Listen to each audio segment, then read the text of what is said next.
Nag-stop na nga akong gumamit ng Blue App. Part 20, Realistic Mini Vlog Family of 3, Kasakina Stories.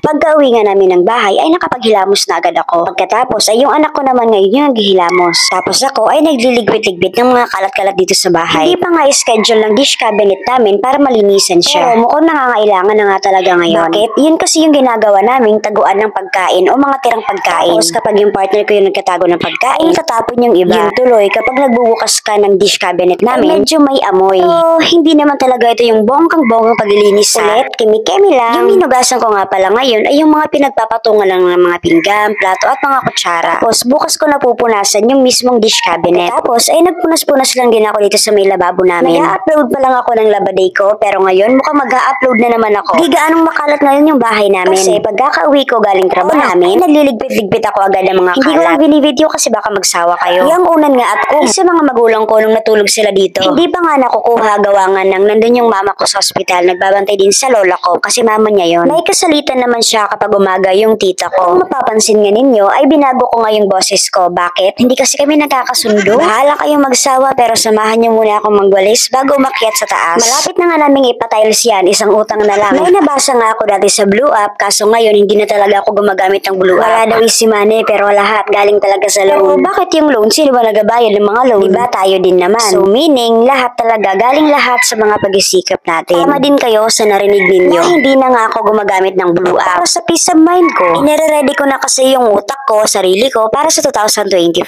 Mas gusto ko na din kasi ng private life. Hindi ko naman nila lahat, pero karamihan sa mga friends ko sa Facebook, puro katoksikan yung pinagpo-post. Hindi ko na rin doon ina-upload yung mga ginagawa kong mga mini vlog. Kasi basta. Thank you so much nga pala kay A to Z Collection. May bago na naman akong denim pants. 160 pesos lang yon. Yung 10 ay pumasahe. Kaya na ako sa taas, pero may nagpe-perform pa talaga dito, ayaw paawat, kaya hayaan mo siya. Hindi pa nga ako nakakapagtupi, kaya ginawa na lang namin ito walk-in closet. Para kapag maglalaban ako, ay kukonti na lang yung mga tutuping kong damit. Dito nga kami sa taas, ay bukod sa kwarto yung tinatambayan namin, isa din sa tinatambayan namin dito sa taas, ay itong terrace namin. Yung mga winawalis ko naman dito sa taas, yung mga alikabok na galing sa taas, kasi nga diba wala pang mga pintuan dito sa taas. Tsaka yung mga takla ng mga butiki, napakadami talagang butiki dito sa taas ng bahay namin. Pero okay lang, di naman sila nananakit. Yung kalat naman na makikita sa kwarto ay mga buhok naming mag-ina. Paano ba naman kasi kapag nagigising kami sa umaga, ay nagsusuklay-suklay kami gamit yung mga kamay namin. Share ko lang din na pang 4 days ko nang hindi gumagamit ng Blue App. Ang feeling ko sa 4 days na yon, nagkakaroon na ako ng peace of mind. Kasi wala na ako masyadong nababasang mga toxic. Anong tambayan kong social media? Dito sa TikTok, mas marami patuloy akong nalalaman na pwedeng makatulong sa paggawa ko ng mga mini vlog. Tapos napakadaming mga supportive. Yung nakakashook. Yung mga di mo talaga kakilala, yung mga susuporta sa mga pinaggagawa mo. May pinaka-project nga ang pinapagawa yung teacher nito. Multiplication table daw na 1 to 20. Pwedeng magpa-print o kaya pwede din naman daw isulat. Pero napili ko ngayon yung magpa-print na lang. Kaso medyo deco type. Kaya baka mamaya magsusulat na lang talaga ako. Yun lang naman. Good night and God bless.